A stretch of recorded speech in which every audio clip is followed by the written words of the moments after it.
Congress party के प्रधानमंत्री श्रीमती इंदिरा गांधी ने जो आपातकाल लाया था राहुल जी, वो कौन सा लोकतांत्रिक था?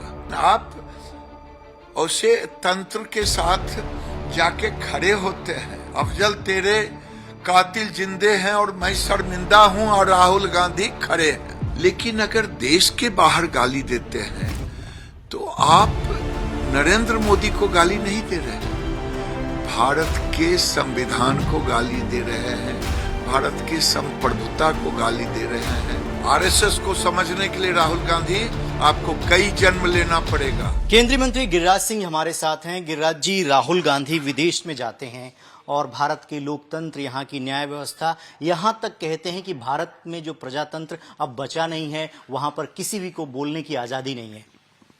देखिए, राहुल गांधी को शायद कांग्रेस का इतिहास नहीं मालूम है। केवल उनको इतिहास मालूम है कि उनके नानाजी दादाजी ने ही कांग्रेस देश को बनाया है।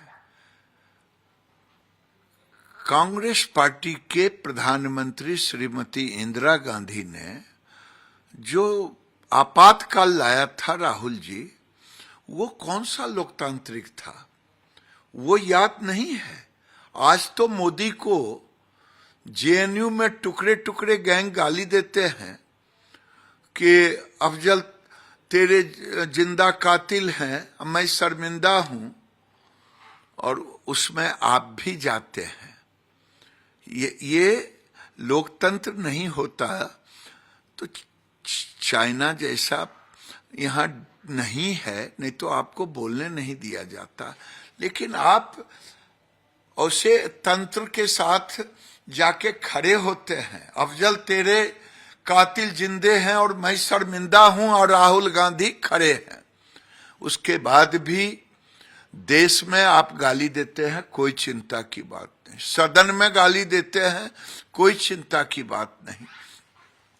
लेकिन अगर देश के बाहर गाली देते हैं तो आप नरेंद्र मोदी को गाली नहीं दे रहे हैं, भारत के संविधान को गाली दे रहे हैं, भारत के संप्रभुता को गाली दे रहे हैं। माने भारत के जो इतना पुराना लोकतंत्र है उसको आप गाली दे रहे हैं।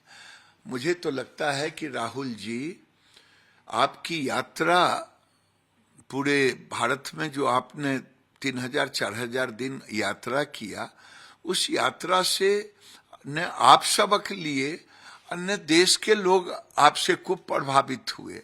अब फ्रस्ट्रेशन में आप विदेशों का यात्रा करके भारत को बदनाम करना, भारत को गाली देना, जब भी मौका मिला, मैं देख रहा हूं, अभी नहीं, सुषमा जी थी विदेश मंत्री, आप सुषमा जी से नहीं बात करते थे, आप जाकर के एम्बेसी चाइना से बात करते थे।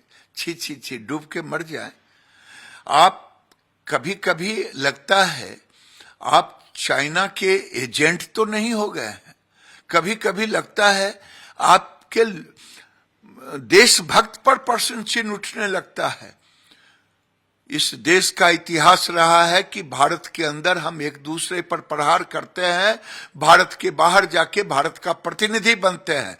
लेकिन आपकी लोकप्रियता लगता है भारत से बाहर, दूसरे भारत के बाहर है, और आपका राष्ट्रभक्ति पर अब प्रश्न चिन्ह लगने लगा है।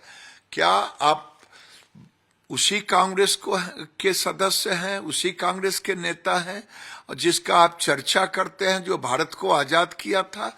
दुर्भाग्य है कांग्रेस पार्टी का और कांग्रेस पार्टी के नेतृत्व राहुल गांधी का, जिनके राष्ट्रीयता पर ही प्रश्न चिन्ह खड़ा होता है। भारत के बाहर जाकर के मोदी को गाली देते देते भारत को गाली देना, भारत के संविधान, भारत की व्यवस्था, भारत के को गाली दे करके अपने आप को ऊंचा नहीं कर सकते। गिरिराज जी, एक आखिरी सवाल।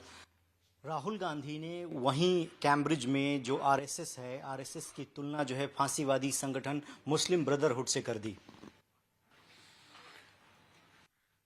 ये कतई बर्दाश्त की बात नहीं है। आरएसएस को समझने के लिए राहुल गांधी आपको कई जन्म लेना पड़ेगा, और कई जन्म लेने के बाद जानेंगे, आपको याद नहीं होगा। आप अगर बड़े होते उस समय 71 में युद्ध हो रहा था, आपकी दादी थी प्राइम मिनिस्टर, और आरएसएस सिविल पुलिस का काम कर रहा था। आपको शर्म नहीं आती? किसी के राष्ट्रीयता पर जो देश में बाढ़ आए, आपदा आए, वहां खड़ा होता है। आरएसएस को आपने समझा नहीं है, न समझ पाएंगे, क्योंकि आप राजतंत्र में जीते हैं।